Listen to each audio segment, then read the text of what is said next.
A single hand writing several stories. Quote, "Unlike most children, I hated to see the day come when I will be grown up. I wish to be young always."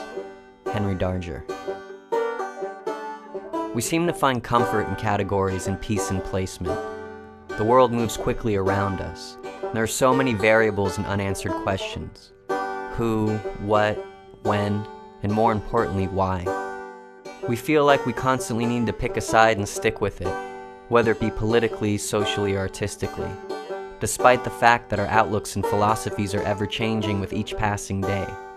I've struggled with this often through the years, taking one facet of myself, both personally and creatively, and holding on to it so tightly until there was nothing but ash in my hand.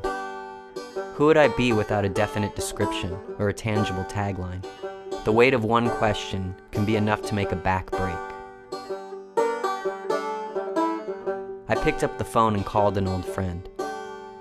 "This is how I'm feeling, and I don't exactly know what to do with it." "Come visit me," she said, "and we'll figure it out together." I packed my bags, 3 pairs of pants, 2 shirts, and one old notebook that I'd yet to press a pen to. I kissed Ella on the cheek and said, "I'll see you when it's sorted." For 2 days we sat in silence on that beach and listened to the waves. Foolishly I waited for an answer to wash up onto the shore, but by my sandy feet there was only an old rusty bottle cap to speak of. This was of no surprise to me.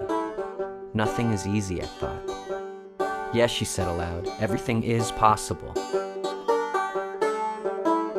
I looked at her, as deep into her big eyes as I could stand. It was such a simple 4-word statement, yet it sat inside me with the strength of dynamite.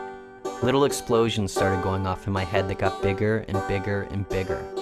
With my lips slightly moving to the beat of the moment, I kept repeating her words over and over to myself. Yes, everything is possible. Yes, everything is possible.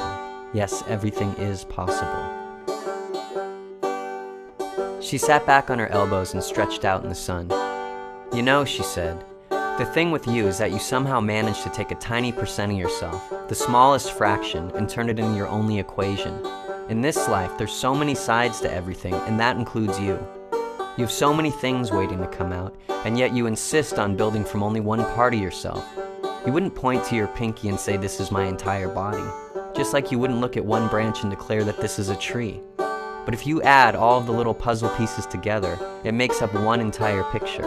But right now, how you live and how you create, you're just a little torn corner of a photograph, and I know deep inside you, even more so than me, you're dying to see what's in the rest of the frame."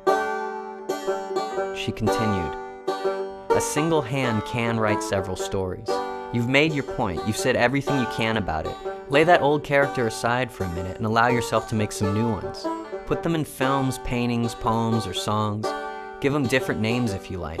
They can be heroes or villains, it doesn't matter. But what does matter is that all of them together, standing side by side, will make up one thing as a whole, and that's you. Be brand new, let yourself have the innocence of a kid again. Have it be your call to arms. Make a revival out of it." I reached into my bag and pulled out my crumpled, empty notebook. She handed me a pen that was resting in secret behind her ear that suggested she knew all along that this is where the story would begin. I scribbled out 4 words of my own. The New Kid Revival.